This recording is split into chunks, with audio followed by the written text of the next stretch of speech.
I'm going to talk about a sense of control tonight.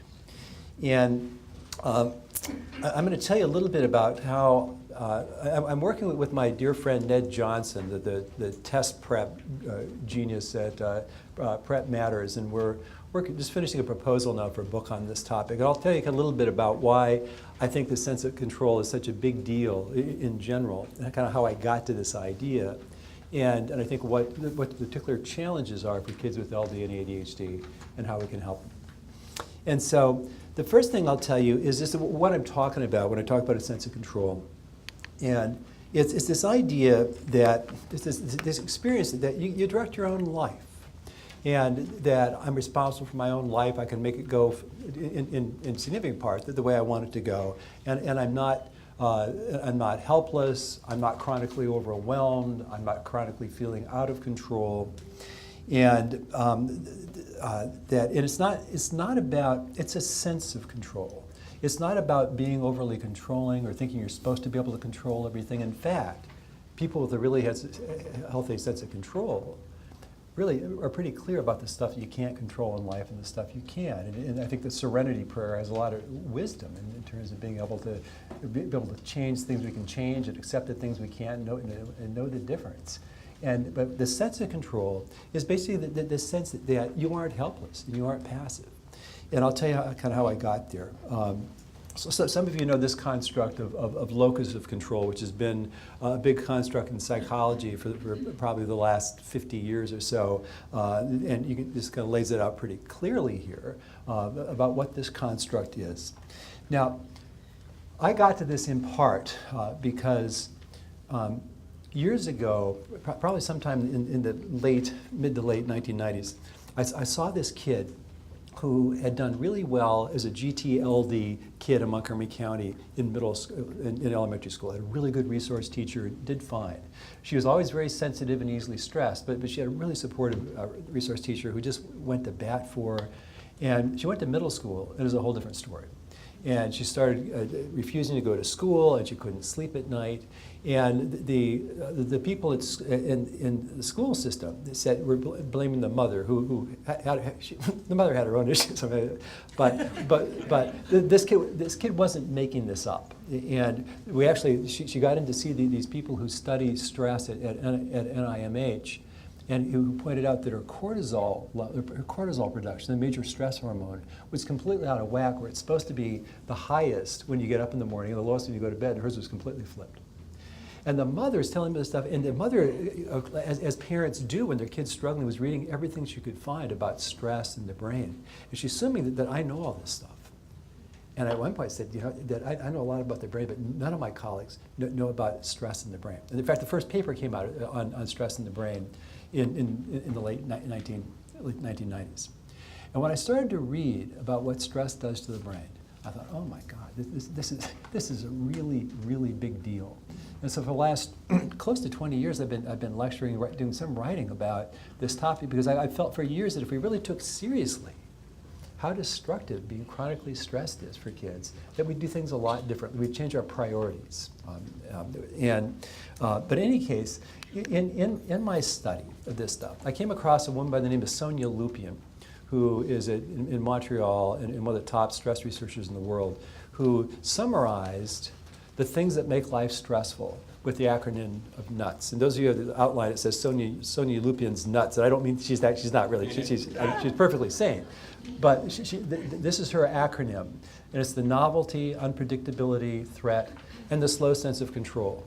And as I read, I realized that most of the scientists who study this stuff say it's really the low sense of control it's such a big deal. These things are related, but that low sense of control. And there's studies like a rat will be shocked in its cage, and it'll have a little bell so it knows it's coming. And as it's anticipating being shocked, the stress hormones will just go through the roof. And yet if you put a bar in the cage that the rat can chew on before it's being shocked, and while it's being shocked, its stress hormones are vastly lower. So that if you have something to do, if you feel I have some control over this situation, it dramatically affects the way your brain responds to it. And it's not really, you think about, some of you have seen this slide before, but you think about this situation. We're in a traffic jam. And what's so stressful about it is you can't do anything about it. You're stuck. This is one place where most of us feel a really low sense of control.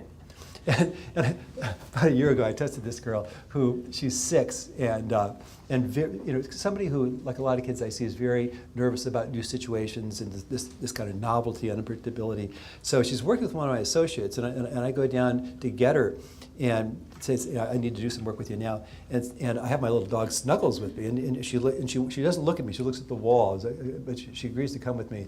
And she and Snuggles, I walk down the hall, and she mutters under her breath, "This is going from bad to worse." But it's just, going back to this, it's almost everybody feels safer driving their own car than they do flying.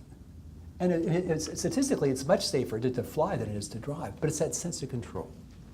And now, when I realized that, I think that for many years I refused to lecture about anything unless if I didn't also speak about the effects of stress and sleep deprivation on the developing brain. I think it's the most important issue. I think that most of the problems we have in this world are not because we don't have enough technology or we can't get information fast enough. They're stress-related problems. And so for me, when I kind of happened on this idea that a sense of control, a low sense of control, may be the most stressful thing in the universe, I thought, this is a pretty big deal. Now, I also, and I say that in part because any of you who've been stressed and know how hard it is to pay attention when you're really stressed, know how stress undermines your ability to focus attention and to think and to make sense out of stuff. The first time I went to graduate school, I was in the doctoral program in English literature at Berkeley, and I was so stressed and anxious that I didn't turn in a single assignment for two straight quarters for 20 weeks, and so I eventually flunked out. Now, when I see underachievers now, I say, top that. but I had this kind of laboratory experience of just how impairing being really stressed was. I couldn't concentrate for more than 10 minutes at a time. I couldn't keep up with my reading. And so we know that the prefrontal cortex, the part of your brain that does the executive functions, it's really sensitive. I mean, think about it. If your boss kind of looks at you a little crossway, it's hard to concentrate for the next hour or so because the primitive parts of your brain are focusing on that potential threat. Amy Arnsten, one of the world's experts on stress in the frontal cortex, says that the prefrontal cortex is like the Goldilocks of the brain in the sense that it's run by the neurotransmitters dopamine and norepinephrine. And these chemicals have to be in a pretty precise balance to be focused. And once you start to get stressed, your prefrontal cortex gets flooded with dopamine and norepinephrine, and it gets impossible to think clearly. So we know that there's hundreds and hundreds of studies that show that if people are stressed, that they have trouble paying attention, they have trouble using any of the executive functions, they have trouble with memory. And when any of us are stressed, we basically have three options. Some options are kind of combinations. We have the kind of fight, the flight, and the freeze. And the way I think about it, the kids who are anxious and avoidant, that's the flight part. The kids who are kind of angry, resistant, kind of defiant, that's the fight part. The kids who are kind of helpless, give up, that's the freeze part. And now, so we know that this is a really big deal because stress is so impairing to the ability to think, to concentrate, and to learn. We also know that virtually every mental health problem is related to disordered stress system, a disordered stress response. The part of the brain that seems to be most, that if you do an fMRI scan of anybody who has a lot of anxiety, who's had depression, what lights up more than anything else is a hyperactive amygdala, the part of the brain that senses threat, that's overly sensitive and overly reactive to threat. And so virtually all the mental health problems are rooted, they're stress-related problems. And one by the name of Jean Twenge did this study where some of you may have heard of the MMPI, the Minnesota multi-phasic personality inventory, which was, they made it up in the 1930s so that we can compare the responses of young people, young adults in the 1930s and now. And the adolescent version came out in the 50s. And what Twenge found was that contemporary kids in the early 2000s or mid-2000s, were 5 to 8 times more likely to experience the symptoms of anxiety disorder or depression than kids did, than young people did at the height of the Great Depression, World War II, Vietnam War. And these are stress-related issues. And so it's a big deal. And just, I'm not going to belabor this, but chronic stress will shrink your major memory center, and it will shrink your prefrontal cortex. And it'll make your amygdala bigger and more connected and more easily stressed and more hysterical in the way it responds to stuff. So the sense of control, because it's the most stressful thing in the universe, we want to not having it. We want to maintain a healthy sense of control, because when we have a healthy sense of control, our prefrontal cortex regulates our amygdala. That when we're in our right mind, that our prefrontal cortex is basically, it's top down, it's kind of organizing, it's directing, it's talking back to the part of the brain that senses threat and says, it's not that big a deal, don't worry about it. So now also, one of the other issues besides stress that so preoccupies me, given what I do for a living, is motivation. I mean, and I see kids at extremes, ranging from anxious, obsessed, driven, kind of way over the top. Let's try to peel them off the wall. To what, me worry, and as I studied motivation, what I was struck by was that how people pointed to this idea of a sense of control.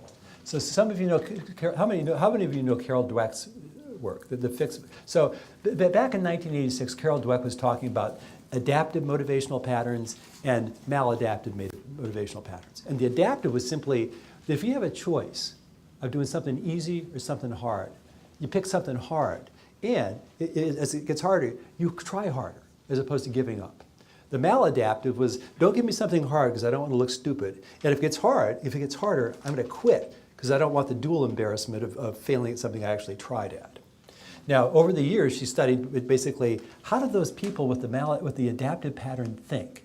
And what she said was they have a growth mindset. They have the idea that I can develop, I can get smarter, I can get better at stuff through my own efforts, as opposed to the fixed mindset. The idea was that basically I'm born with a certain amount of ability, and there's nothing I can do about it. And so I was struck by this growth mindset. It's really rooted in a sense of control. I can do something about this. I can get better at it if I work hard at it. Self-determination theory is one of the really popular, really important and powerful theories in psychology. And it holds that we have 3 basic needs: one for a sense of relatedness, a sense of competence, and a sense of autonomy, which is a sense of control. And it turns out to develop self-motivation, autonomy is really the big deal. And so the idea is if you're going to run your own life, you have to have the sense that this is my life, and I get to do, I can make it work or not. And then finally, that some of you know this construct flow. It's big in psychology. The flow experience is, if you're a tennis player, where you're playing somebody who's perfectly evenly matched, where you really have to be completely into the game, and you have that experience where you might play for an hour, but it seems you play for 2 hours, and it seems like 30 minutes went by. And I get it playing music, I get it learning songs, where I'll sit down to learn a song, and I think it's a half an hour, and it's 2.5 hours, where it completely, and this guy named Reed Larson, in the 1980s, he studied what is it that causes kids to develop kind of self-motivation. What kind of, is it dutifully doing their homework or their chores? What he said was the thing that best predicts self-motivation in later adolescence and young adulthood is self-chosen pastimes, sports, art, dance, music, doing stuff you love. Because when you're engaged in doing something you love, you're really working at it to get better. You're culturing a brain state that combines high focus, high energy, high alertness, low stress. And you think about it in adult life, that's where we want to be most of the time, is this kind of engaged state where we're focused, we can work hard, and yet it's not stressful. And I was a C+ student in high school, and I knew I needed a 2.5 grade point average to get into the University of Washington, and I overachieved with a 2.8 or something like that. But, I spent hours teaching myself chord structure. I was a rock and roll guy, still am, and I spent hours every night working on my voice or working on chord structure or learning songs, and completely absorbed. And I'd sit down and think, I better study. Well, I didn't think that much about it, but I think I need to do other stuff, so I'll just do this for half an hour. And then 2.5 hours later, oh my God, I can't believe it. And I really think that I developed a brain as a teenager that once I found something that really spoke to me, I could go pedal to the metal. And my own kid, who is 30, who had ADHD and learning disabilities, and it was always, he went to the Jewish day school, was always in the bonehead kind of Hebrew class, and was never in advanced classes. And he had tutoring in school, luckily, really good tutoring 3 times a week. But he never had any. I asked him, do you want language therapy? Do you want some of this stuff easier? He said, I'd rather play baseball. And so I really thought I want him to develop a brain that is passionate about stuff, because it'll transfer. And so he practiced baseball and baseball-related drills virtually every afternoon and evening. And I'd go down and have a little pitching machine, or I'd pitch to him in our basement. And he wasn't he was a mediocre student in high school. And as his frontal cortex matured as a young adult, he did better in high school. And tremendous growth in him between 23 and 26. He just finished his Ph.D. in psychology. And it's really a cool story. And, I really think that he also created a brain that can go pedal to the metal through pastimes. And when I thought about the 2 of the most important things for me are helping kids function in a way where they aren't chronically stressed, and helping them find a motivational style that's not somewhere in between obsessively driven and I could care less kind of idea. Now, I want to tell you a few experiences that kind of supported my thinking about this over the years. When I first started in my practice in 1985, it was much more common than it is now for kids to repeat a grade, and especially in the public schools. And I was struck. Can I get a glass of water? I was struck by how many kids I'd see for testing, and I'd say, so what year are you in school? And they'd say, well, I'm a sophomore in college, but I should be a junior, but my parents made me repeat the first grade. And they're still pissed about it. And so what I started to do, and this may, you may think I'm great, but I started to do, even with first and second graders, is I said to the parents, tell the kid, nobody's going to make you repeat a grade. But I want to have a conversation about it. And I want to think through with you the pros and cons of first grade. And the pros are, if you repeat first grade, the pros are, when you hit second grade, your brain will be more mature and you're less likely to feel overwhelmed. The cons are that you'll be in school an extra year. If you don't like school, that can be a drag. And some kids will say, you're stupid, you flunked, kind of stuff. And I'd see these first graders who would think, well, I can handle it. I know what to say to them if they say that to me. I think I better do first grade. And what I was struck by was how really little kids, if you empowered them and you say, nobody's going to make you, made really good decisions for themselves. I also, my first job when I moved to Washington at Children's Hospital, the first month I was there, I saw 2 kids in the same week who had ADHD. One was a second grade girl who every night would come home, and every afternoon would come home and do her homework before she played. She's completely dutiful, wouldn't play until she finished her work. And the other one was a boy who was in his second year in college, and he was on probation because he'd flunked most of his classes the first year. And when I interviewed the parents, they said, well, he's really turned it around. He's going to class every day. He's really working hard. He's going to the library every night. And the kid told me that he hadn't been to class in 3 weeks, and he's going to flunk all his classes again.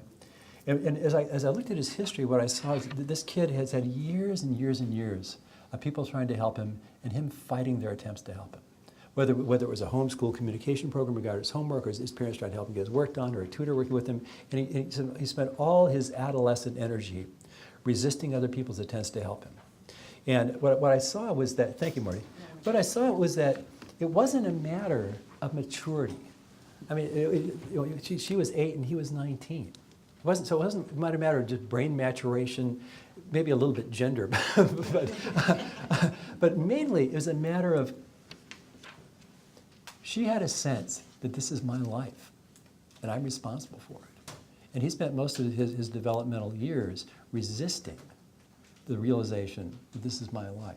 I also, sometime in the early 90s, I was visiting one of my friends who's also a neuropsychologist in Portland, Oregon, who was a really good therapist. And he'd done this workshop in therapy where the advice was, don't work harder to help your clients solve their problems than they work to solve them themselves.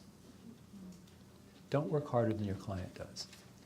And I came home, and I've trained hundreds of tutors over the years, and we trained the tutors. Don't work harder. And if it feels like you're working harder to help a kid, no matter what the kid's problems are, say, something's wrong with this picture, because I feel like I'm working harder to help you than you are. And if I do that, I'm going to weaken you. And I just, over the years, what I realized, I see kids, I see underachievers, and who don't turn their assignments, and they're flunking most of their classes. So I say, so who's most upset if you don't turn in an assignment? And my mom. Who next most? My dad. Who next most? My teacher. Who next most? My tutor. Who next most? My therapist. Who next most? My sister. Somebody strikingly, and what I realized over the years was that if a parent or a teacher or a tutor or a school system spends 90 units of energy trying to solve a problem, the kid will spend 10. And if the adults spend 95, the kid will spend 5. And it doesn't change until the energy changes. And it often does, the energy oftentimes changes when the parents, at kids 18 or 19, because I'm not going to do this anymore. You're on your own, buddy. But it also changes if parents say, I'm not going to do this anymore. I'm not going to work harder than you do to help yourself, because I'll weaken you. That was a big deal for me. In 1986, I reviewed, I saw that all these families, I was just struck by how many families were at war over homework. And in 1986, I was stunned when I reviewed research on homework to find out there's no evidence that homework contributes to learning at elementary school. And there still is none. And I thought, what kind of sense does this make for the world? I'll have 3 families in a week, and they all use a kind of a World War III metaphor to describe what it's like in homework. So I wrote a piece that got republished in various places, including McCall's magazine. And the idea was tell your kid, I love you too much to fight with you about your homework. And think about yourself as a consultant to your kid, as opposed to the person who's responsible for seeing that the work gets done. And I also, in the early years, for 15 years, I did a lot of psychotherapy. And I saw a lot of adults. And I was struck by how often I'd see a 35-year-old or a 40-year-old who'd said, I spent all my life so far trying to be the person my parents wanted me to be. And I want to figure out what's important to me and who I want to be. And so some of you know the name Ross Greene, the explosive child. Some of you maybe have inflexible kids who can be explosive. That when I encountered Ross Greene's thinking, and it was very interesting because Ross writes about the most difficult, oppositional, angry, explosive, hard to raise kids there are. And when I was in graduate school, for the first time in education, before I flunked out of Berkeley, but after I flunked out of Berkeley, but I went back in education for a while. And behavior modification was just being introduced into work with children. And people said, we don't need these democratic parenting kind of thing, because we can engineer kids to be the way, we can use punishment and consequences and ignoring and things to engineer kids to be the way they be. And I was so struck by the fact that these people who saw themselves as such great behavioral engineers, if a kid wouldn't do something, they couldn't make him do it. You can't make somebody do something against their will. And I was so struck by the fact when Ross Greene came out with this really, I think really groundbreaking thinking about oppositional, defiant, angry kids. He said, tell them, I'm not going to try to use the force of my will to make you do stuff. And he recommends a lot of collaborative problem solving, where it's respectful, where it's empathic, and where it's not trying to, where it's really supporting this sense of control. In part because inflexible kids, once they start to have you start to try to get them to do stuff, it threatens their sense of control, and they can't think, and they go nuts. I was struck by that. I was struck. I've been meditating for 42 years, and I'm struck by the irony that when I sit down to meditate and I think my mantra, and my mind goes, I make no attempt to silence my mind or make my mind do anything. I just think my mantra goes where it goes. And 20 minutes later, when I open my eyes, I have a much stronger sense of control. And I also, when you go to sleep at night, if you sleep well, when you wake up, you have a much sense. Your brain puts things in perspective. You have more confidence about being able to handle things. Oh, I can see how you do this. And some of the things that involve giving up control actually contribute to a sense of control. I became increasingly humbled by the fact that I don't know what's in kids' best interests. I mean, I say that in part because, I can't remember if I told you the story last time, but I was here, but many years ago, there's a client of mine and like maybe 15 of his friends or classmates got suspended from a private school for 3 days because they brought drugs or alcohol to a school function. Did I tell you, have you heard the story? So in any case, one of the kids, my client, was home during 3 days, and his father was home one day, and his father had a heart attack. And the kid knew CPR and resuscitated his father, called 911, and saved his father's life.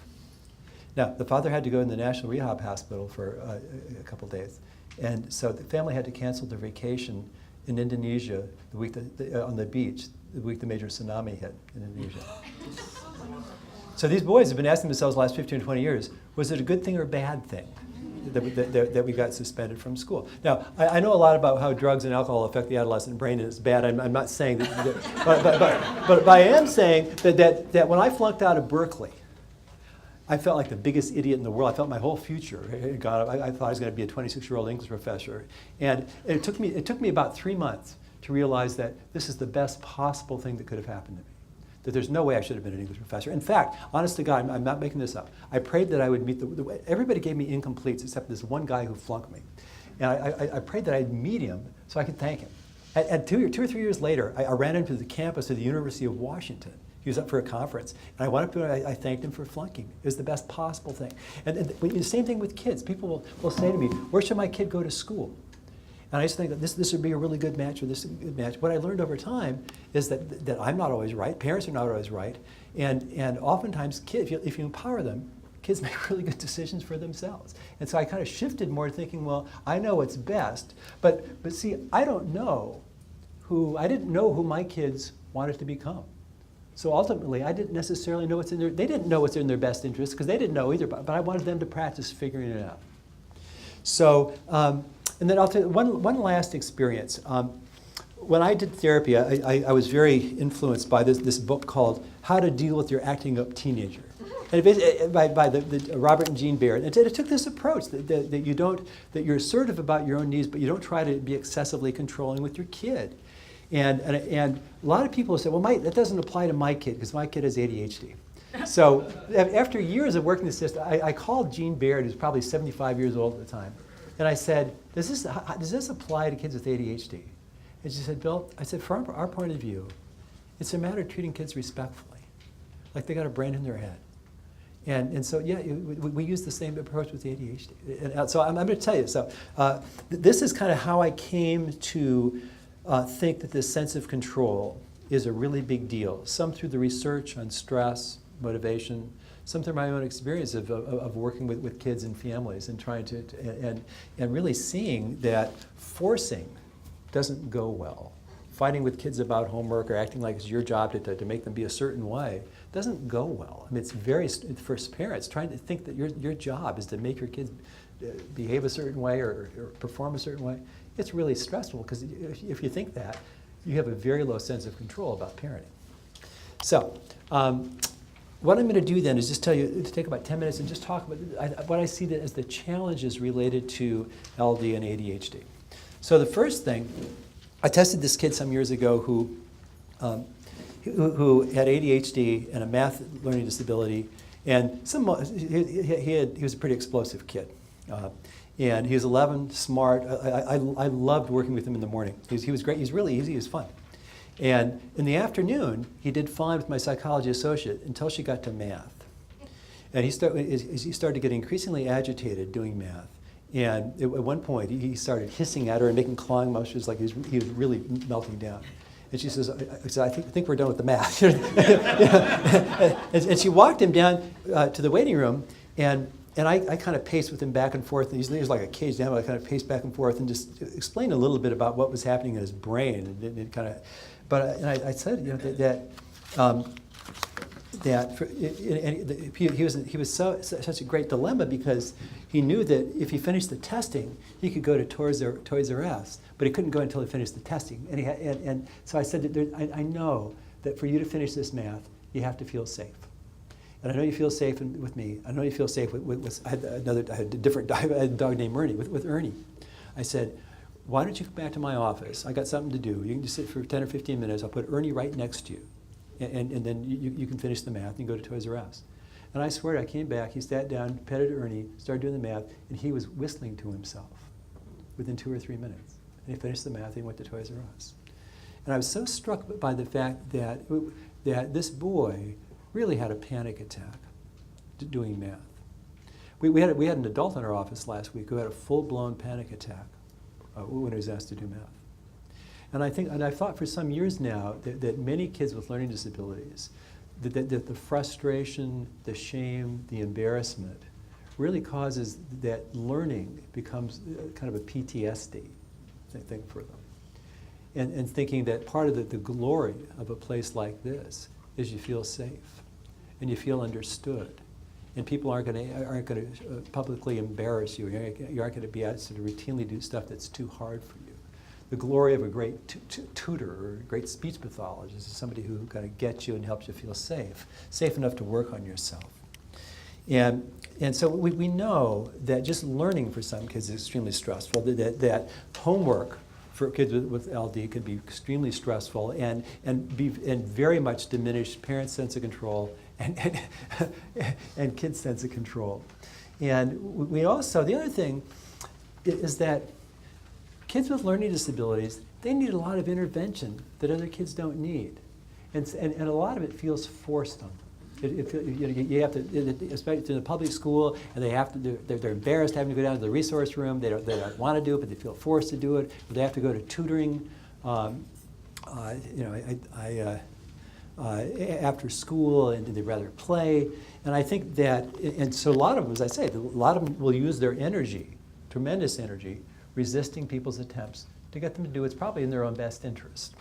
But we see that, and certainly I make the point here in the outline that just language difficulties, that if you have trouble understanding language, you're often confused, and it can make it hard. If you have expressive language difficulties, it can make it harder negotiating situations, which can lower your sense of control. I will say that I'll talk about ADHD in 1 second, but I tested a kid a couple of days ago. I just love testing kids with everything. But this kid had a kid with ADHD and LD. He's 6, and I'm doing this test where you say how two things are like red and blue are both colors. So I get to angry and happy. And he says, well, let's say a happy person hits somebody by accident. This says, I'm sorry, everybody's happy. He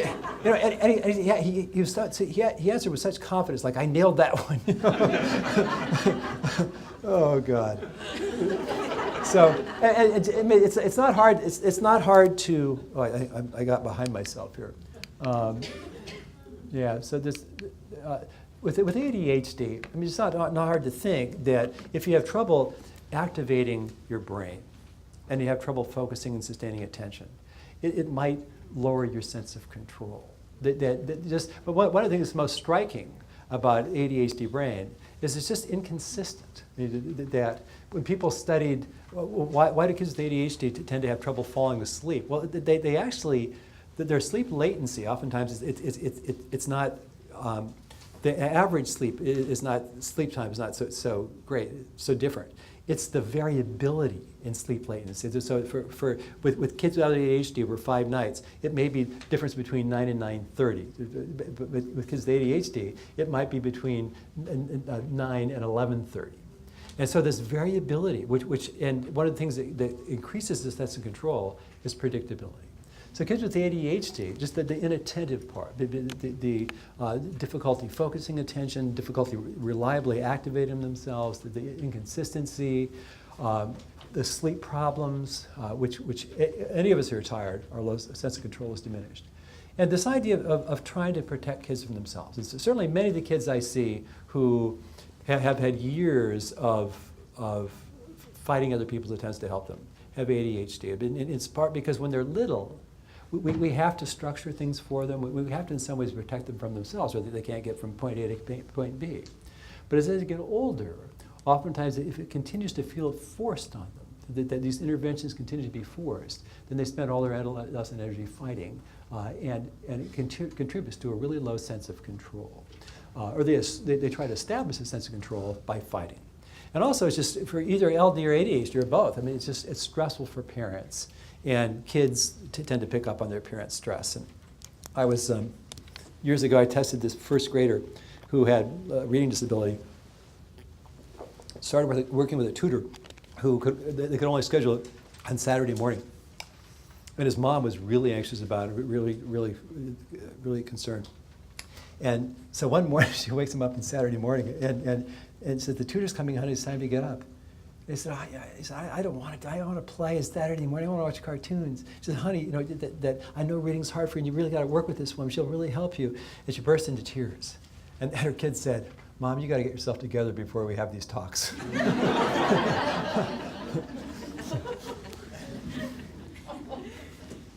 So let me run through with you the various things that I think make sense, that I recommend to parents from this angle. If a sense of control is really a big deal for kids and teachers and parents, so here's what I suggest.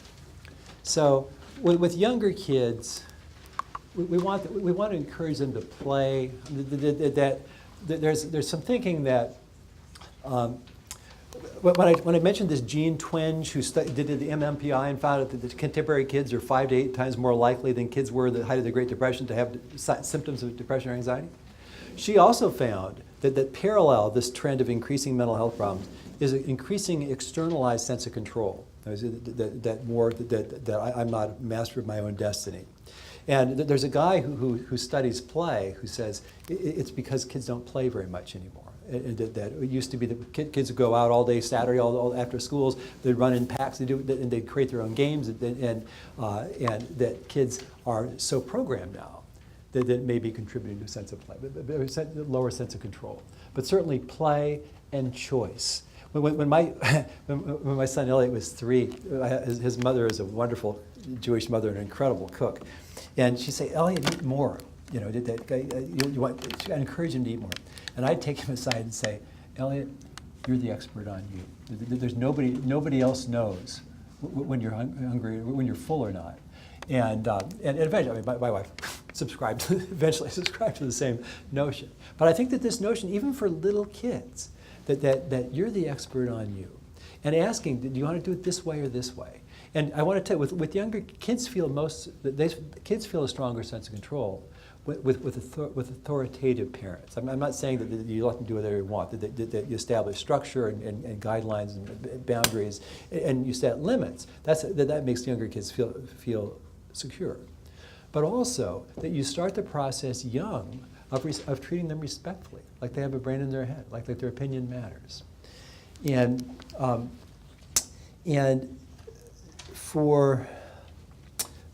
the motto for me basically is this: encourage kids to make their own decisions and go with them unless they're crazy. Now, with adolescents and young adults, my feeling is this, that there are some kids where if they're really depressed, if you're really depressed, you can't think straight. And there are people where we have to put them into a program, or if they're addicted to drugs, or they're doing stuff where they really can't think straight. Then we have to do a power play. But short of that, I think that I was talking with parents the other day who thought their kid really should go to a private school. The kid wanted to go to public school, and I said, "Is there anybody who thinks that it would be crazy for the kid to go to the public school?" And the parents said, "Well, it might not be, And I just tested a kid last week who had always gone to private school, insisted he wanted to go to public high school.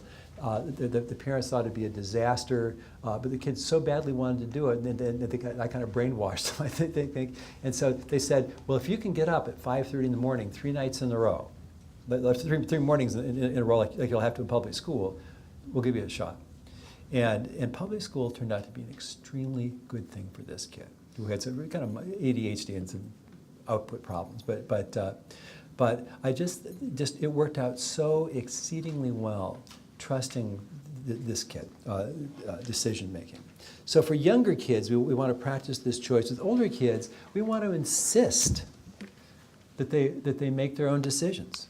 And we want to tell them, before you go to college, I want you to have a ton of practice running your own life. I don't know what's right for you all the time. I don't make good choices myself all the time. I want you to be paying attention to what's important to you. And I saw these 2 girls in a month, and they're both they're real serious at questioning. So they're spending several hours a day at the gym, and both of them were strikingly mature.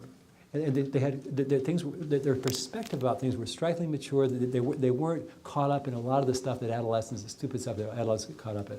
And at first, I thought that maybe it's the part that they're responsible for this horse. They go to the barn, and they have a lot, and the people at the barn are supporting the girls' goals. They're really supporting this very strong sense of control.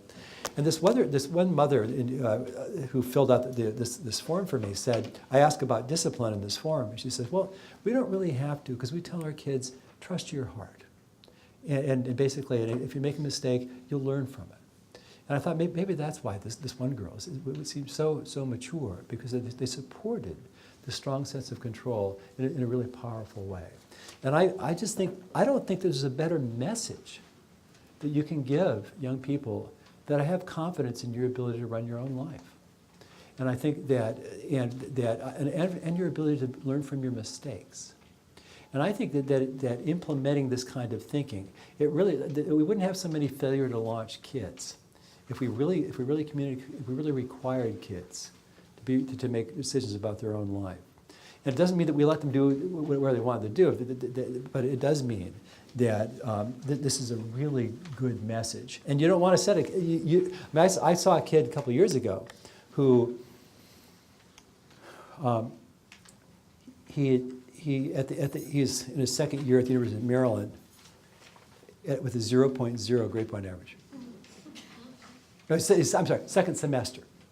He had a 0. He went 2 semesters, had a 0.0. Now, when I talked with his parents, what I learned that he hadn't done a single assignment in the senior year in high school without somebody on his butt, with somebody just standing over. And he was just micromanaged. I mean, he had bad ADHD. It wasn't diagnosed. But this kid had so little sense that this is my life, and I'm going to get out of it what I put into it. And I think that it's an important message that we want kids to practice. We've got to give them this message. I have confidence in your ability to make decisions for yourself. And my experience is when kids don't feel forced, when you communicate that this confidence in their ability to make decisions for themselves, that they make good decisions. They don't always. I don't. Most of you probably don't do it as well. And this point again was that we really know. what's in our kids' best interest. Because if there's something that they're in a situation that's really hard for them, we don't know whether it's something they're going to grow. Presumably, as so many hard experiences in life, they grow from them. So we don't necessarily know that this shouldn't be happening. This should be someplace else. We need to do something that we don't always know.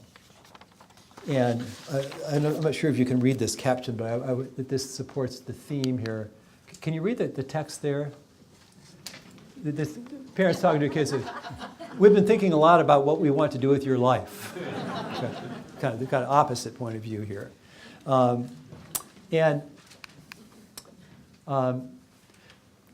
I tested this kid who goes to a school for kids with learning disabilities in Baltimore. And last spring, the mom called me and said his older sister, who has language problems, and she was like in 6th grade or something like that, maybe 7th grade. And we want her to work with a speech and language pathologist over the summer. And she wants to go to camp and doesn't want to do it.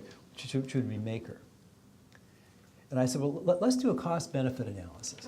So the benefit, if she doesn't really want to do it, and she fights it, so do we think she's going to get very much out of the speech and language therapy? Maybe a little bit.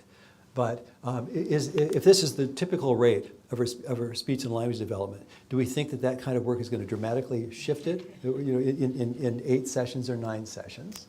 Or even the best possible outcome, that she loves the speech and language pathology, really works on it, it may shift it a little bit. But the cost is, the message is stuff like, don't trust yourself.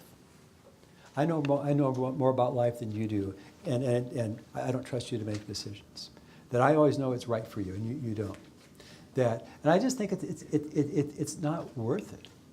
That there are times where kids really, they're so stuck on something, or they're really rigid kids where they can't make good decisions, but they're exceptions.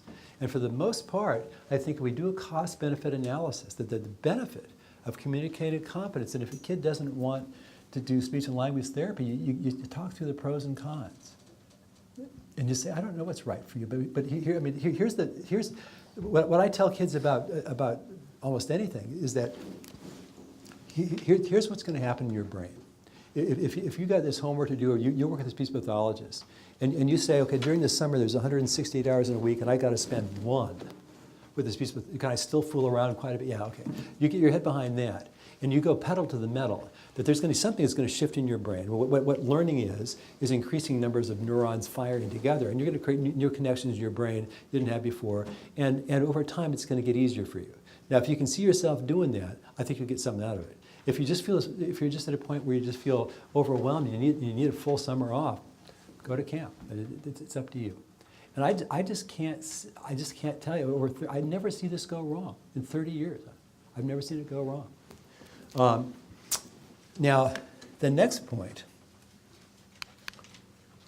is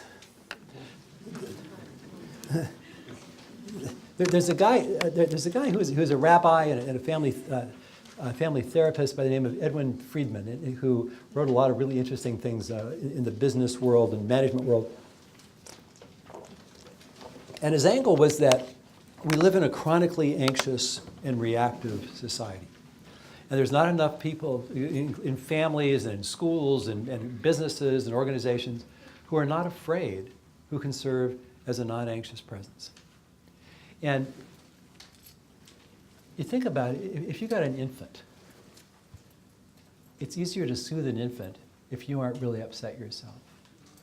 If you got a toddler who's misbehaving and you can stay calm, it's a lot easier. You got a kid who's 4th grade who comes home and is being teased. You can help the kid a lot more if you don't overreact and go down to the other kid's home and lecture the other kid. If you can stay calm.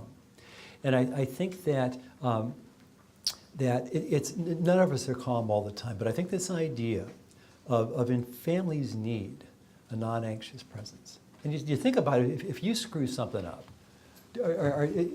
when you tell your spouse about it, does it go better if your spouse is understanding and not overreact, or comes down on you hard? And that I think that that's shooting for this, it's a good thing. It's just easier to help kids if we aren't extremely stressed or anxious. Also, I mean, ideally, this world is so frigging stressful that ideally home is a safe haven. And that parents are the people who are uniquely charged with loving unconditionally. And the thing that really is close to a silver bullet against emotional problems in kids is emotional closeness to their parents. And I see a lot of families, and my writing partner and friend, Ned Johnson, who, people pay, I don't know, $400 or $500 an hour to do SAT, really high-power families. And a lot of them are very lovely, but a lot of them are very high stress. And kid that doesn't do well, it doesn't go well in the family.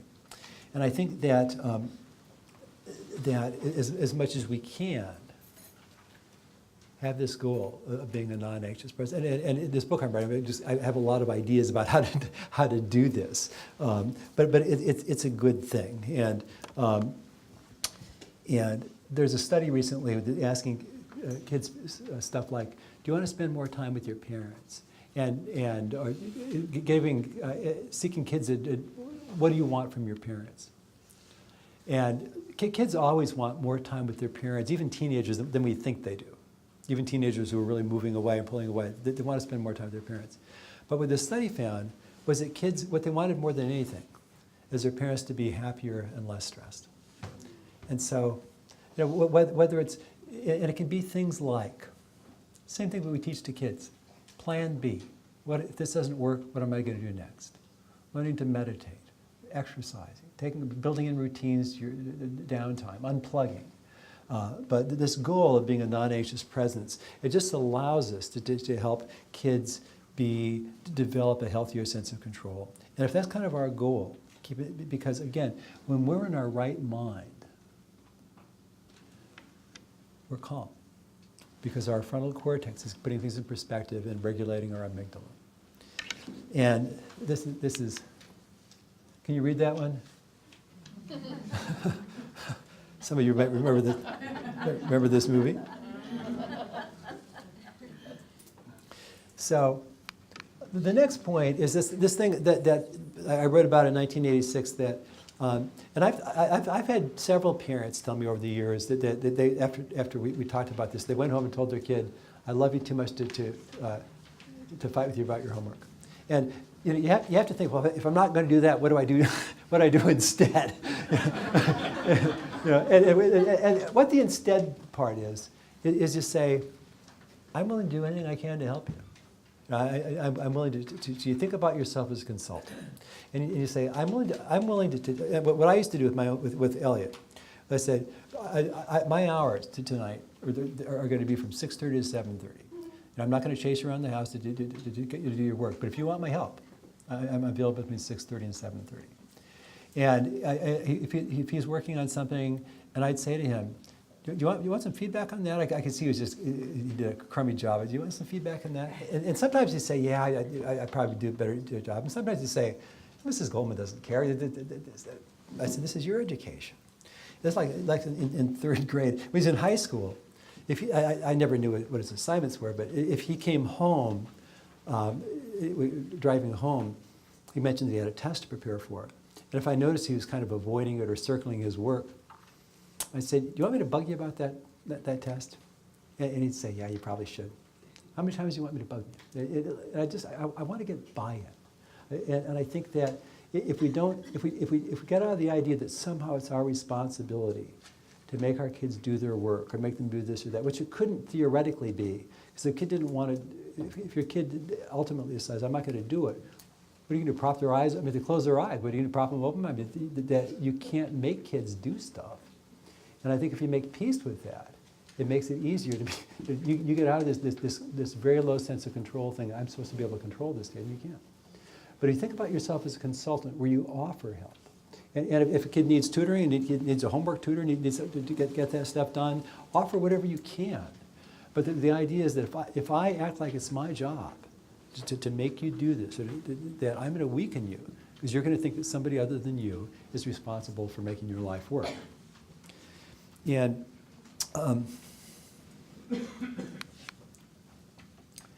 Now, I mentioned earlier that I've been struck by this idea that one of the ways that we increase a sense of control is by giving up a sense of control. And we do this in part by going to sleep at night. And the idea, I mean, we probably, as adults, we probably sleep 2 hours less than people did 100 years ago before the widespread use of adolescent life. We're just, I think even the amount of caffeine now consumed, it's equal, but 13-year-olds and 64-year-olds. It's 32 ounces of caffeinated beverage a day. We're just so profoundly tired. And that, has anybody not had the experience that when you feel rested, you have a stronger sense of confidence that you can make things happen? I mean, the sleep part is huge. And probably some of you know this study that was done 10 years ago, where they paid these kids to go to bed later or earlier. Some of you know this? So it's really interesting, where they paid kids, 4th graders and 6th graders, to go to bed either an hour earlier or an hour later than they normally did. And so the idea was that the 6th graders, they wanted to see really, so the idea is when kids are right around puberty, they start to feel tired later. And the idea is if you paid these kids right around puberty to go to bed earlier, could they do it? That was part of the issue. But the 6th graders who were paid to go to bed an hour later than they normally did for 3 nights in a row, they couldn't make themselves stay up for a full hour. They conked out on average about 35 minutes. And those kids, and they're given these tests, these cognitive tests that measure attention span, reaction time, working memory. What they found is the 6th graders losing 35 minutes on average a night for 3 nights functioned like 4th graders. They lost 2 years of cognitive power from quite minor sleep restriction. So there's the sleep part is enormous, and I think what I'm suggesting that the schools do is create committees with parents and administrators and faculty and kids about how do we stay better rested. I gave a talk at Murray last year with my friend Ned Johnson to the upper school of Murray and the kids and faculty, and we just asked. He said, "How many of you kids get 8.5 hours of sleep?" And like 6 raised their hand. We said, how did you do it? And I think that these kids, they explained how they were able to get more sleep than almost any of their peers. And we need to be thinking together about how do we work together to be better rested.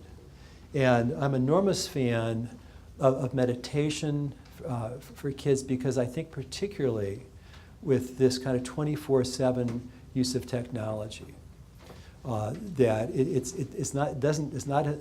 we know that the more screen time kids have, the more mental health problems, physical health problems, attention problems, behavior problems. And even the people who recommend a lot of screen time, they acknowledge that their own studies, that the more time you spend in front of a screen, it has all these independent risk factors for physical health and mental health. And we need antidotes to this kind of mind-numbing, mind-racing, mind-scattering effects of technology. And so I'm really into doing nothing. We have periods at night where we do nothing. And the meditation, where we have periods during the day where we're wide awake, but we do nothing. It's essentially nothing. And you look at the research on mindfulness meditation, transcendental meditation, which I do, it's so incredibly powerful because it's so good for the brain. It's good for everything, virtually. And also, there's a really interesting body of research on daydreaming. Now, the last time I was here, 3 years ago, I talked about the 5 most useful things I've learned about kids' brain. And one of them has to do with, how many have heard about the default mode network? So a couple. So in 2001, the first paper was published on this default mode network. The idea being fMRI scans, looking at brain activation. Historically, what they do is they look at the way, if you're sitting just you're laying in an MRI scanner, and that you're just laying there, the resting state. then you're asked to focus, count backwards by 9, or to look at a picture or something, that they look at the activation while you're doing a task compared to the resting state. But nobody looked at the resting state until 2001. What they found is when you're just, if you're just sitting, it used to be, if you're just sitting waiting for an appointment, you don't have a phone and you don't have anything to read, you're just sitting with your own thoughts. What activates in your brain is this really well-integrated, demarcated brain system they call the default mode network. And it's a resting network. And people think that you have to have enough of this experience of just being alone with your own thoughts in order to develop a sense of identity. Because when you're alone with your own thoughts, you think about your past, you think about your future, you think about your relationships. I think it's really important for the development of empathy as well. And we know that in all the things we don't want, Alzheimer's disease, all the mental health issues, the default mode is disruptive. And so we want periods during the day where kids are not plugged in, or they're not doing tasks, or they're doing nothing. And I think that in terms of developing a sense of control, I mean, when you're plugged in 24/7, you're multitasking, life tends to feel out of control pretty fast. And I think that we need these kind of experiences as antidotes to this technology. And I'll just mention to you that a study a couple of years ago found that 87% of kids who own cell phones sleep with them. And yeah. And I was talking, one of the world's expert on pediatric sleep, Judy Owens, who was at Children's Hospital for a couple of years, then moved on. But she came to our staff meeting a couple of years ago, and I was saying, all this research that was done, a lot of it initiated at Brown University by Mary Carskadden, in the late 1990s and early 2000s on teenage sleep deprivation, that found out that it would take kids into, the way you measure how profoundly sleep deprived you are is you go into a dark room at 11 o'clock in the morning and close your eyes and see how long it takes you to fall asleep. And what she found was that a really high percentage of teenagers, this is back in the mid-90s, had basically, they functioned like people with narcolepsy. But they could fall asleep so easily. They could fall asleep at 11 o'clock in the morning in 2 minutes, which is just profound sleep deprivation. And I think that what I was saying to Judy a couple of years ago, I said, so all that stuff that Mary Carskadden found in 1995 and 1998 is completely out of date because kids have their phones on all night now, so they don't miss a text. And so this is something that we need to be thinking about together. Ideally, as a family, we plug in our technology, we recharge stuff in the kitchen and make our bedrooms as electronic free as possible. And now, let me just close by just going over, I'll take questions in 5 minutes, but let me tell you some of the things I think regarding schooling and learning. The first thing is that I think that the mantra for schools, the motto should be safety first. And that's the beautiful thing about, there's many beautiful things about this school. I just wrote a chapter, by the way, within the last year on the neuropsychological implications of using the arts in education, kind of the rationale for it. And certainly the lab school does so many incredible things. But the fact that kids come here, they feel safe. It can't be overestimated. And I'm really into getting buy-in for kids. When I evaluate kids now, that if they're telling me about anxiety or they're telling me about school problems, I say, is this something you want help with? And because I don't believe in trying to treat kids for problems they don't think they either have or don't want help with. And almost always, if I don't rush it, almost always, they say, is this something you want help with? They say, yeah. And I say, would it be okay if I talk to your parents about finding somebody who could help you? Yeah, okay. And I think if I were teaching, and I taught school off and on for 4 years, and one year full time. And this is 1977, and I had a headache every Monday. And I swear to God, I haven't had a headache since.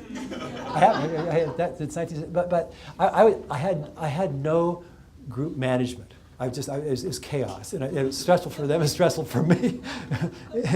But if I was teaching, which would be a bad mistake, part of what I do, I'd be seeking this idea, trying to get buy-in from kids. And I've been thinking lately about if a kid tries out for a team, let's say a kid tries out for a basketball team, the kid knows that the coach is going to work, he's going to be on his butt, and the idea is that the coach is going to stretch him, he's going to push him.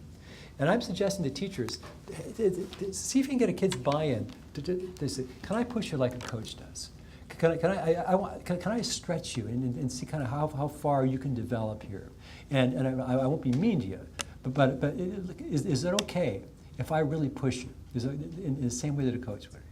And I'm suggesting that that as much as we can, that we give kids choices, in part about what they learn, how they learn it, when they do it, simply by saying, giving them an option, you want to do it this way or this way? And with part of the goal being, I want you to figure out eventually what way works best for you. So, and I think that it's just, getting buy-in is so much easier when kids have some choice about stuff. And with drill work, what I suggest, and certainly part of the challenge with LD, and with ADHD, I mean, kids with ADHD don't automatize things easily. They don't automatize math facts or like that kind of stuff. So they need drill work in the same way that to develop reading fluency. There's a lot of drill to it. What I suggest is we tell kids it's like interval training. There's a lot of evidence that in conditioning that if you sprint for 2 minutes or you do something really intensely for 2 minutes and you let your heart rate recover and you do it again 3 or 4 times, you get as much development in terms of fitness as you do if you keep your heart at aerobic level for 45 minutes. Because so much of the benefit is from recovery. And you think about that, how many of you have taken a yoga class? Well, what's the last thing you do in every yoga class in the world? Shavasana. You sit and you do nothing. You do nothing as your brain and your body absorb the stimulation. And I tell kids what we want to do is we want to have periods in the day where you go pedal to the metal. And reading fluency is a good example where you say, we're going to do this for 10 minutes. I want you to read this stuff as fast as you can and be completely focused. And then I want you to draw for 10 minutes. Go completely away from it, because when it's downtime, that your brain makes the connections. It's going to make this easier next time. And I suggest to schools that they make most homework voluntary.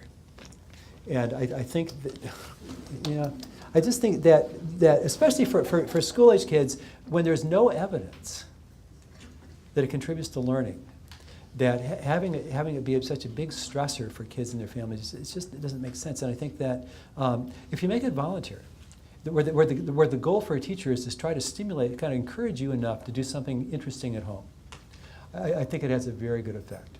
And I think that, I'm not saying that everything needs to be voluntary, but I think that we have too much, in my opinion, in schools in general, too much emphasis on mandatory homework, where it confuses the means for the end. That many teachers, I'm consulting with an elite school about their stress-related situations, and they tell me, here's the things that can't change, the amount of homework, the academic pressure. Okay, that'd be a tough job. But they're kind of interested in this idea of voluntary homework, because they say so much of it is given to grade kids. In some ways, if we know that kids don't really need to do a lot of these assignments to learn, what's the point of making it mandatory? So I'm just saying that if I were teaching, which in general would be a bad idea, but what I would be doing is saying that I'm not going to make you doing it in home, but what I want, but if you can find a half an hour to read, you can find a half an hour to listen to a book on tape, you can work on your math facts for 10 minutes and go away from it 10 more minutes. It'll change your brain. I want you to do it. If you're too tired, you're too stressed, you're going to get nothing out of it. Next thing is teaching kids about their brains. I mean, I just find that, and the most useful things are probably teaching kids about the amygdala, the part of the brain that senses threat. When this kid I told you about who freaked out doing math and had Ernie next to him, my dog, that what I did is I told him that your amygdala that senses threat basically perceived that I'm going to feel so stupid doing this stuff, I got to get out of here. And what we need to do is tell your amygdala that you aren't stupid, and it's just not that big a deal, that you're just going to do this math for 10 minutes. And I think that helping kids understand Kids with ADHD, understanding that the reason that they can't get going and stuff is they don't have enough dopamine in the prefrontal cortex to make that interesting enough to focus on it. There's probably a half a dozen things that we could tell kids about their own brain that I think would be healing to them and inspiring to them. That I say, use incentives with permission. What I mean by that is that we know that if kids are rewarded for stuff they do anyway, they lose interest in doing it. And I think that rewards undermine self-motivation.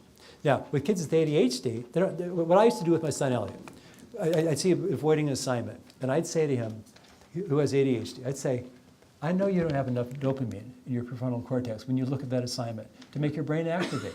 And I know the harder you try, the less your brain activates. So I'd say, I'm willing to offer an incentive to you. If you want to work on it, if that would help your brain activate. So I think that I'm not opposed necessarily to incentives, but kind of getting a kid's buy-in. Don't do it for me, but if it'll help your brain activate, we can use it that way. I think that this point about assuming kids want their lives to work. I think that my motto is kids have a brain in their head and they want their lives to work, and that's we want to be teaching Plan B thinking. It's really one of the best ways to develop a sense of control, is help kids set goals. What do you do if that's not going to work? Well, what else could you do? It just really increases your sense of control. And the last thing I have here is simply this, and I'll just about this Plan B. SONIA LUPIEN, the gal who came up with nuts, she developed a program for kind of high-achieving, really high-stressed overachievers called De-Stress for Success, and Plan B thinking is one of the main things she chooses. There's a great new program for kids on the autism spectrum called Unstuck and On Target. Plan B thinking is one of the, it's a wide range of populations, it's very appropriate for it. And the last thing is that this Ross Greene's notion of collaborative problem solving, I think, as opposed as an alternative to trying to use consequences for kids who don't learn from consequences very much, and as a way of increasing sense of control for parents and kids by not trying to force. So I'll stop there and take any questions. Thank you.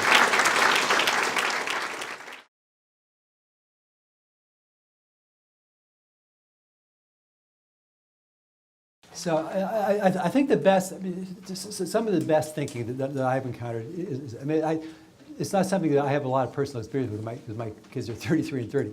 But so here, I think that one thing is that we want to play, is parents playing with kids. And many parents that didn't grow up playing, that they don't know anything about the kids' games. And you think of it, kids went into sports, a kid got into hockey, you'd probably want to learn something about hockey. And there's a lot of evidence that if parents play along, that it's easier to shape the kids. You just say, let's put this down. Now, there are kids who, somewhere on the order of around 10%, maybe 9% of kids really seem to have what look like true addictions to this stuff. And I think there are some times where kids, they're so obsessed with it, they can't think straight. And that's where we do a power play. So this is going away for a month. I think what we want to do with younger kids is we want to make using it contingent on being able to give it up. So the notion being that if you, and also it's this collaborative problem solving. When people used to ask me, I'd say like it's a limit on an hour a night, or it's an hour a day. But kids say, well, it takes an hour and a half to get to the next level. And I realized that what we want let's collaborate, let's problem solve together. So you sit down and you say, that I know that you're so completely passionate about this, and it's fun for me to see just how much joy you get from this, and you aren't alone. I mean, there's far more people watch video game competitions than walk the Super Bowl. I mean, it's a huge, and it's not going anywhere. And so you got to take this respectful attitude, and yet it's really stressful for me, because as your mom, I know that if you spend too much time on it, it's not good for you. And is there some way that we could figure out what would be a reasonable limit, so you can let your brain kind of get some downtime, do some other stuff, so I'm not so anxious about it. And that's what I would suggest. Play with them. show interest in it, and then try to collaborate on limits. And there's some cases where you have to take it away, or you just say, look, that if you can't set limits now, I'm going to take it away for a week, and then I'm going to give you another. You'll always have another chance. But over time, I want you're going to have to learn how to regulate this stuff, or you can't go to college. I don't want anybody to go off to college who hasn't learned how to regulate their own electronic use, because when they go into the most dysregulated learning environment outside of a war zone, it doesn't generally get better. Yes.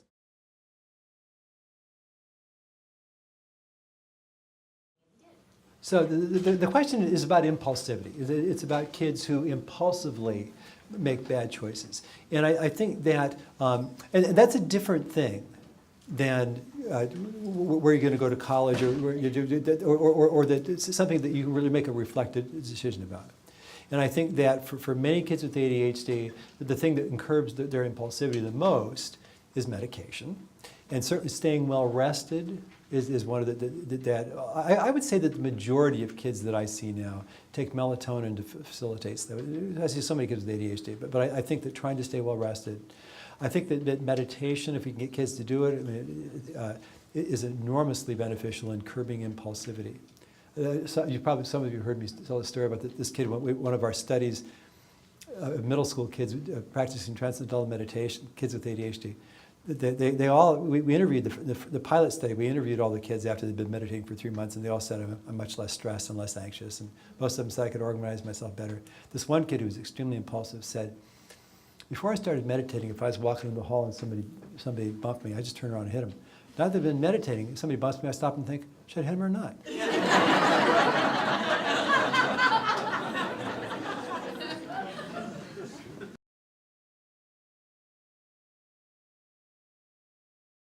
The question is, with a woman who has a kid on the autism spectrum who needs a lot of support but resents or doesn't think he needs it or doesn't want as much as he actually needs to function in the environment he's in. And I think that for me, if the option was just convincing him that he needs it, I'd go with that. but it may not be an option. And it's interesting because I've thought I'm having dinner Tuesday night with Monica Adler-Warner, who heads the Model Asperger program at Ivy Mount, and talking about this very issue regarding self-control with kids with autism. We've talked many times about this idea of self-motivation. Is it different in autism? And I think that the conclusion that she and many autistic people is that if they're going to, a lot of autistic kids, basically, if you weren't on them, they wouldn't do stuff. And yet, if they're ever going to be completely independent, they have to have this experience of autonomy. So for me, part of it's a cost-benefit kind of thing. And it's a matter of trying to, if the kids, there's some things that we can do surreptitiously, as you said. There's some things that we think about. Let's see if we can, over the next 2 months, we can get this kid to buy in. And we may set it up. Let's see whether you need this or not. Let's see how it goes. If we pull it back, let's keep track of how it goes. And with the idea, if he doesn't have it for a month or 2 weeks or whatever you said, it's not the end of the world. But let's see if we can get buy-in by helping him see, let's take a look at it and see how it goes.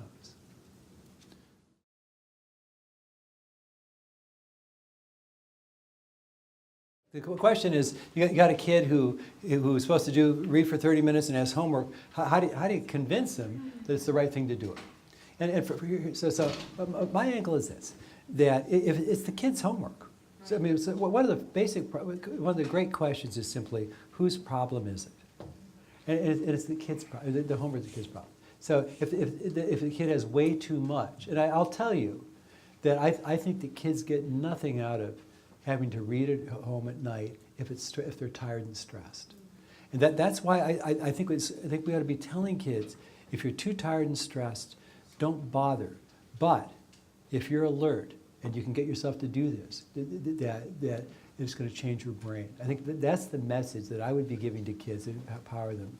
And I think also, I'll just tell you parenthetically that from my point of view, I just as soon have kids listen to a recorded book for 30 minutes than read themselves, especially if they're tired. I just don't think that I've tried to learn things when I'm tired. I have a couple of experiences as an adult, and you get zip out of it. But I think in terms of that, again, you take the idea that you're a consultant to your kid. And you get out of the idea that somehow you're supposed to make him do it, because you can't. And you tell him, I'm not going to fight with you about this, but I'm willing to do anything I can to help you. And if it's too much work, then you go to the school and say that this can't work. Yeah.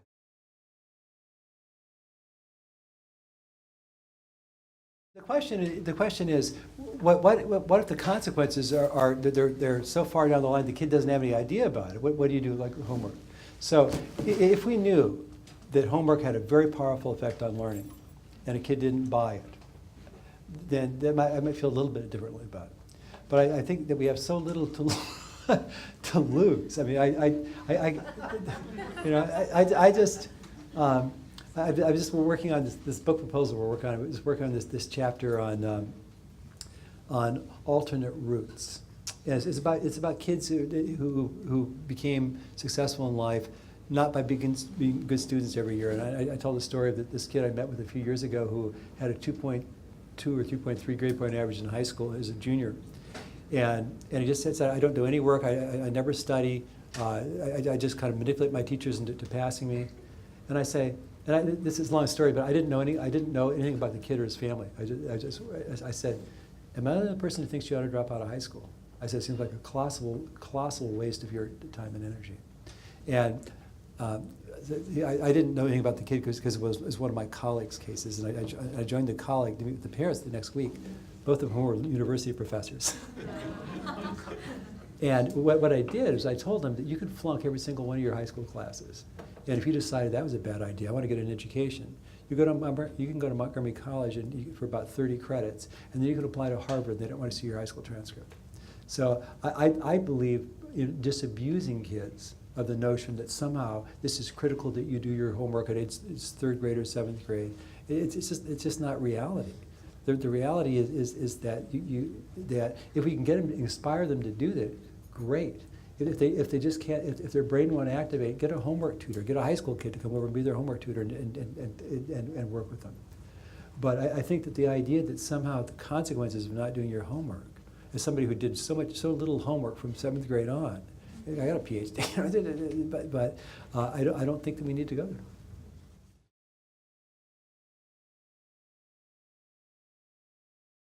If I'm understanding the question, which is if your kid has some issue, how much do you bring it to other people's attention? I mean, is that what you're asking? Sometimes it may help and sometimes it may hurt. Right. And again, I think that for the most part, I mean, when I was telling somebody today, when I moved here in 1984, there were still schools that if you said, my kid has a learning disability, they'd say, well, we don't do that here.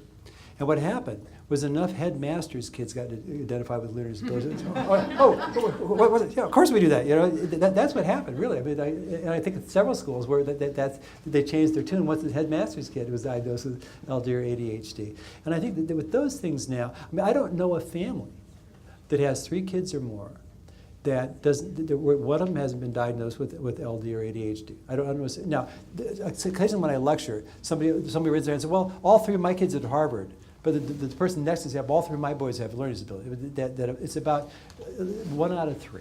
It's about 1 out of 3. So we're all in this together. I mean, with LD, ADHD, I mean, in many ways, I mean, just, I don't have a friend. But let me finish that thought. I don't have a friend who doesn't have a boy with ADHD. All my close friends do. And all the boys, my close friends, were late bloomers. And so I think for the most part that we don't have to worry too much about stigma. I think that getting kids buy-in what do you feel comfortable with kids knowing?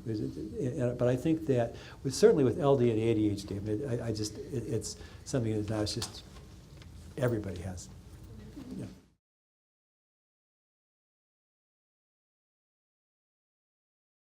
I don't necessarily, not so much for young children, and I think that, and I don't believe in trying to make kids meditate. I mean, and frankly, not that many kids want to. And I'm interested, when I finish this book, I'm going to spend a lot of time working on trying to get meditation programs into schools. Because I think if kids do it with each other, other kids, they're often happy to do it. But I think so mindfulness meditation is being incorporated in a lot of schools now, including schools with younger kids. There's Daisy Paslovaka is a neuropsychologist in DC whose husband does a lot of mindfulness work with kids. I like him very much. The Insight Meditation Center of DC does family, children meditation. Yeah. And with TM, I mean, a lot of kids learn TM, but with their parents learn as well. And I think that it's when kids do it, it works. I mean, it's very powerful. But it's just I don't believe in trying to force kids to do it. That might be a surprise to you. Yeah.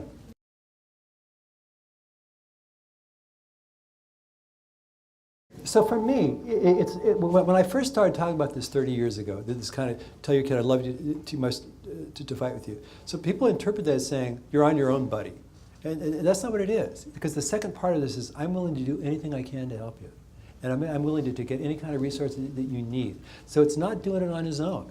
It's acknowledging the reality of who's responsible for what, and that's the current. So many of the ways that we support, particularly kids with ADHD, is we try to protect them from themselves with the idea that the most important thing is they get the work done. And I think that when protecting them from themselves over time, what happens is that undermines their learning. I'm responsible for this stuff. Well, actually, this is my life. And I would rather have a kid struggle for 6 months and say, Jesus, I better work a little harder here, than spend 6 years forcing them to try to force them to get their work done and have them grudgingly turn in a little work here and then. I just think it goes much better. So what I'm saying, and now schools oftentimes give the public schools particularly, give the parents the message that your kid isn't doing the assignments, your implication being your job is to make him do it. And I'm saying that you go to school and says, I can't make him do it. Is 6 months a good amount of time? Is that okay for I just think I don't think that it's a matter of I'm going to stop sitting on him for 6 months. If it doesn't work, I'm going back to sit on him. I don't believe in sitting on him. I don't, because it reinforces an error in the perception of who's responsible for what. I don't think it's if you think it's your job, and I'm not this person. If we think it's our job to make our kids do their work, we have a very low sense of control because we can't make them do it.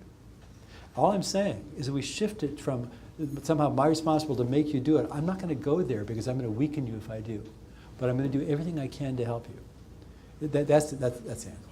Yes.